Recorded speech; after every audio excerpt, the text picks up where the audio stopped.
আসসালামু আলাইকুম, কেমন আছেন? আশা করি ভালো আছেন। আমরা আল্লাহর রহমতে ভালো আছি। তো সকাল সকাল দেখেন কি কি করতে লাগছে। সকালে চুলা নেপছি, নেপি এখন রান্না করব। সকালে নাস্তা এখনো বানানো হয় নাই, তো বানাবো। তো ভাবছি যে চুলাটা নেপি নেপিয়ে নি, তারপরে নাস্তা তৈরি করি। তো দেখতে থাকুন আমরা সারাদিন কি করি। আবার একটু মেরামত করবো, কারণ ভালো হয় নাই। আর টুকটাক মাটি দিতে হবে, আমি সেটাই করবো এখন। আমরা এখন রান্না বান্না শুরু করে দিচ্ছি। সিমের ফল ভাজি, সিমের বিচি ভাজি হচ্ছে, আর ভাত হয়ে গেছে। রুটি হলো। এখন এই সিমের বিচির মধ্যে যে আলু দেবো, তাই যে আলু কাটছি। আমরা আলু দিয়ে সিমের বিচি দিয়ে খাই। এই প্রথম আমরা একটু এবছরে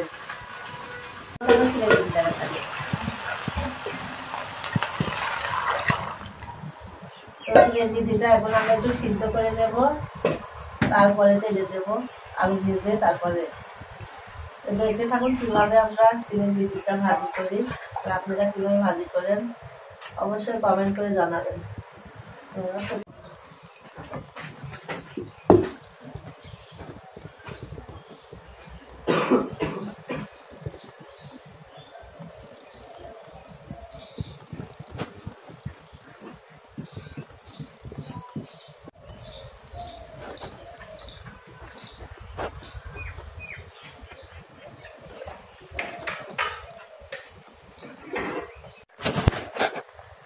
তো এই যে সিমের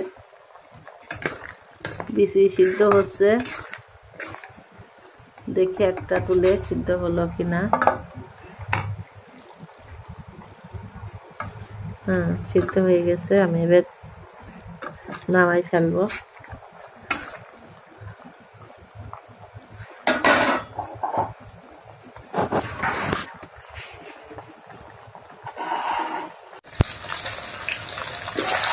তো আমার এই যে বিচিটা নামাই নিচ্ছি, এখন আমি তেলে দেবো।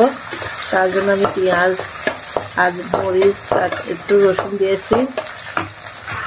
এর ভিতরে দিয়ে দেবো আমি আলু।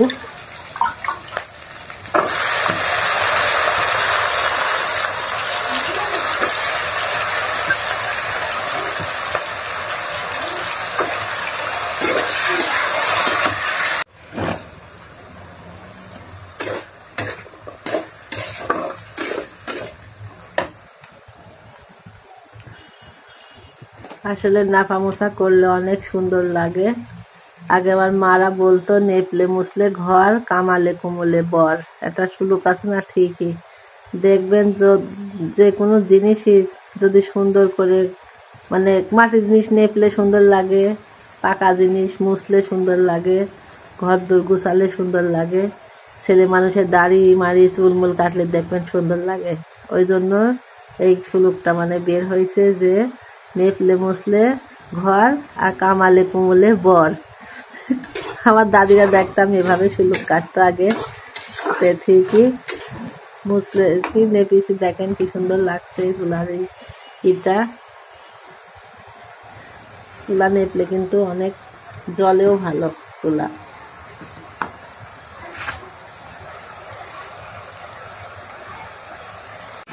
তো আজকে আবার দিয়ে আসবে, আবার রান্না বান্না শুরু করবো। সকালে রান্নাটা শেষ করে মুরগি ছাড়ছে, তো উপর থেকে চালের উপর লাফ মারছে, তোমার আছে না হনুমান। তো রান্না বান্না শুরু করব। তো কিছু কাজ আছে, সারার পরে তারপরে রান্না করব। সকালে নাস্তা হওয়ার পরে তারপরে আবার মেহমানের জন্য রান্না করব।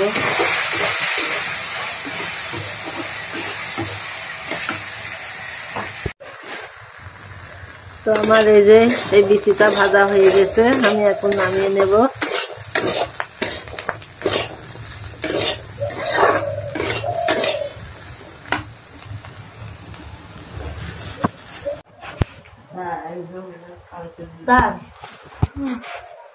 তো এই যে দুপুরে রান্না বান্না শুরু করে দিছি।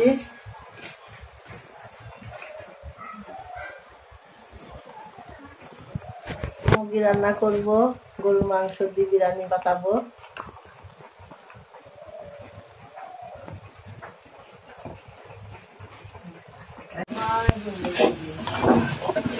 আমার থাকতে গেলে হবো না কি আমার আপনার বোন পারলে অন্যদিকে যাওয়া দরকার নেই, এদিকে সব মাছ। মুরগি রান্নার জন্য আমি মশলাটা কষাই নিচ্ছি। দেবো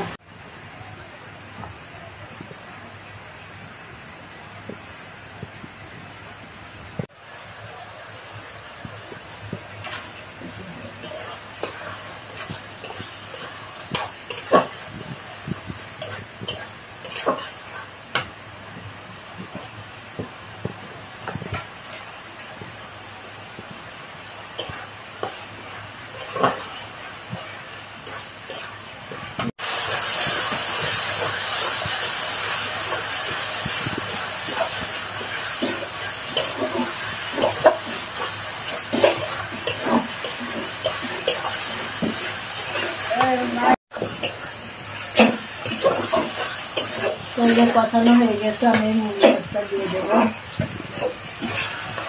মুরগি আর সাথে একটু আলু দেবো।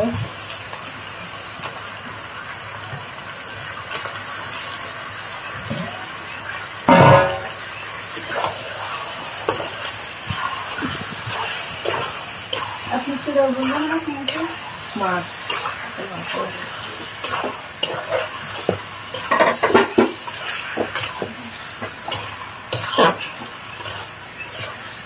নিয়ে নিই, ভাবলাম তো এই যে আলু দিয়ে দিলাম। আলু দিয়ে আবার কষাই নেবো। নতুন আলু তো সব তরকারির মতো না দিলে ভালো লাগে না। ইলিশ মাছ বের করলাম, ইলিশ মাছটা আমি এখন পানি দিয়ে ভিজাই দিই, ফ্রিজে ছিল। সরিষা ইলিশ করবো। তো এই যে মাংসের ভিতরে পানি দিয়ে দিলাম, কষানো হয়ে গেছে। আর একটু পানি দেবো।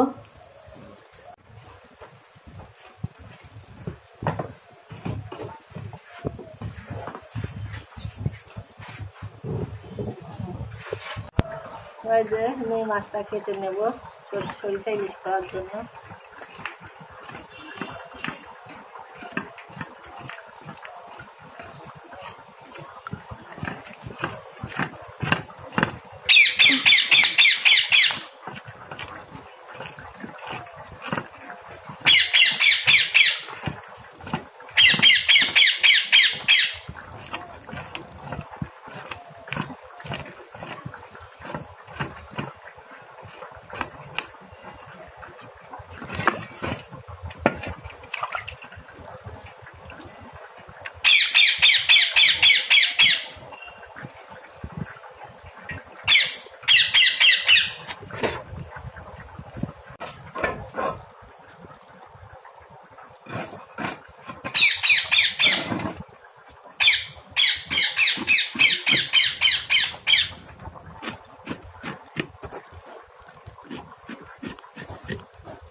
এই যে আমি সরিষা বেটে নিলাম, সরিষা দিয়ে পেঁয়াজ দিই আর একটু সামান্য জিরা দিয়েছি, বাটলাম। আর এই যে মাছটা কাটা হয়ে গেছে, আমি এখন ধুয়ে নেবো। আমার এই যে তরকারিটা হয়ে গেছে, একটু ঝোল রাখবো। আমি এখন ভাজা জিরা গরম মশলা গুঁড়া দিয়ে নামাই নেবো।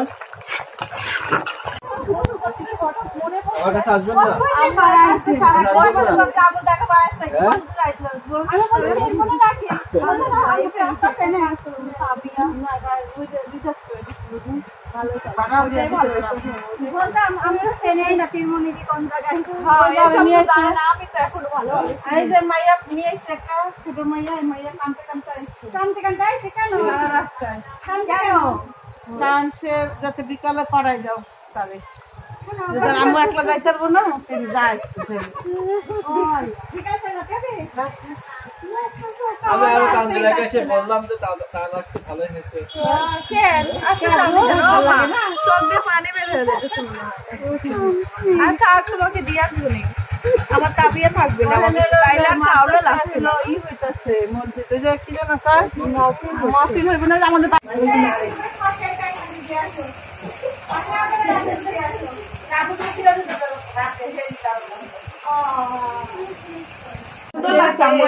তুমি অনেক দিন পরে আবার এটা আম্মুর অনেক আগের বোরখা কান দিলার স্কুলে আমার স্কুলে বোরখা পরে গেছিল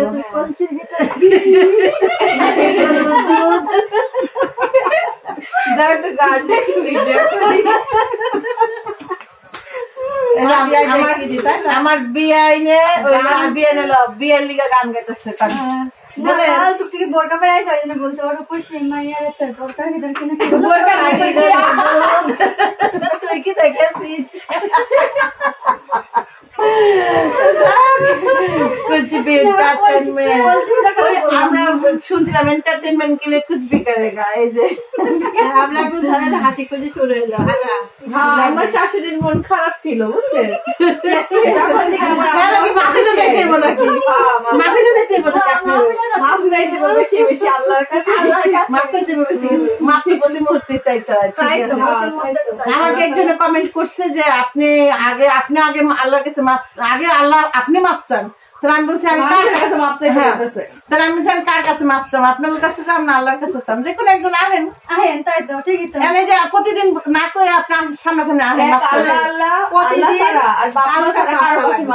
প্রতিদিন 100 বার করে তওবা করতে হবে তাহলেই যথেষ্ট 100 বার 200 বার করে ফেলে লাভ হইতাছে না মানুষের খুঁচাইতেই আছে হেডলাইন আমার নাম মানুষ করে আমার কাজ আমরা করি হেডলাইন আমার নাম তরকারি পানি দিয়ে আসি তরকারি পানি দেননি